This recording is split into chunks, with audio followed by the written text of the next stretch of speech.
راحیل کی شادی کو ابھی چند ماہ ہی ہوئے ہیں۔ راحیل کی اپنی ذاتی لیڈیز گارمنٹس شاپ ہے۔ ایک دن راحیل اپنی دکان پر اکیلا بیٹھا ہوا تھا۔ ایک خوبصورت لڑکی اس کی دکان میں آئی۔ بہت سے کپڑے دیکھنے کے بعد اس نے 3 سوٹ پسند کیے اور انہیں چینجنگ روم میں لے گئی۔ لڑکی بلا کی خوبصورت تھی۔ جب لڑکی اپنے کپڑے چینجنگ روم میں چینج کر رہی تھی تو راحیل کیمرے سے سب کچھ دیکھ رہا تھا۔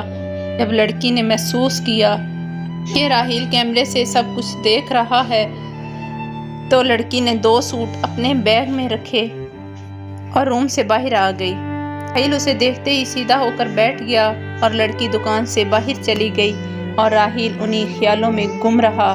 چند دن بعد وہ لڑکی پھر دکان پر آئی۔ اس نے 3 سوٹ پسند کیے اور انہیں لے کر چینجنگ روم میں چلی گئی۔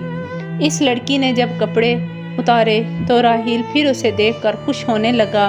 اس لڑکی نے پھر 2 سوٹ اپنے بیگ میں ڈالے اور روم سے باہر نکل گئی۔ پھر دکان سے باہر نکل گئی۔ تیسری دفعہ جب وہ لڑکی دکان میں آئی تو دکان میں رش ہونے کی وجہ سے راحیل نے اس کی طرف توجہ نہ دی۔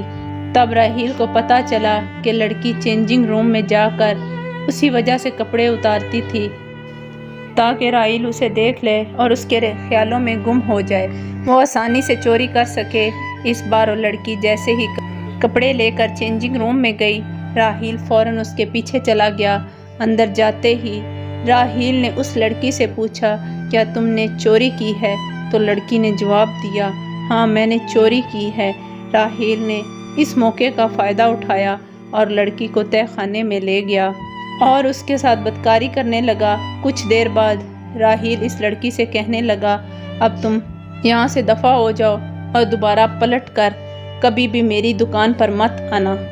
لڑکی بولی، تم میرے ساتھ روز بدکاری کر لیا کرو لیکن مجھے رہنے کے لیے کوئی چھت دے دو، میرا اس دنیا میں کوئی نہیں اپنا نہیں ہے۔ راحیل نے جب اس بے بسی اور مجبور لڑکی کی بے بسی سنی تو اس کی آنکھوں میں آنسو آ گئے۔